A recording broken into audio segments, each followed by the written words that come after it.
مساء الخير.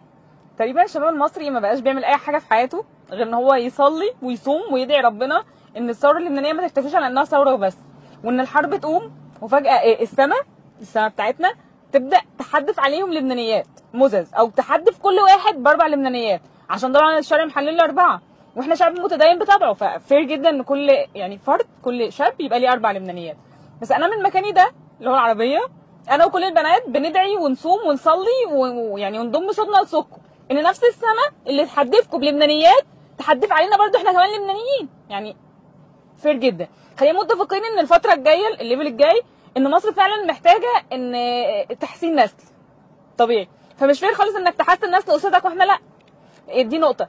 بس في حاجه برضو عايزه استفسر عنها، يا ترى البنات اللبنانيات المزز لما تيجي مصر وتبقى لابسه ضيق او قصير او وات ايفر هي تكون لابسه ايه، انتوا هتصنفوهم على انهم شمال؟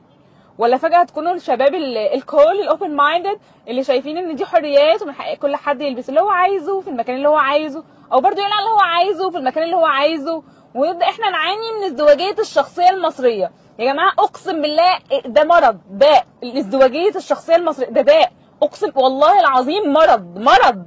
يعني داء العصر، داء العصر. يعني انت ما بتبقاش عارف انت بتتكلم مين، يعني نفس الشخص ب 500 راي، 500 راي فعلا، بس عشان هو مره في الموقف، مره اخوه في الموقف، مره هو بره الموقف. حاجه اخيره بقى عشان ما اطولش عليكم، فعلا في بنات في مصر اعلى كتير جدا من اللبنانيات، كتير جدا، بس البنات دي بتخاف تنزل لسببين.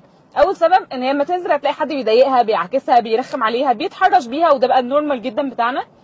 لما هتلاقي واحد بيقول عليها ان هي شمال، واحد زيك طبعا، يا شمال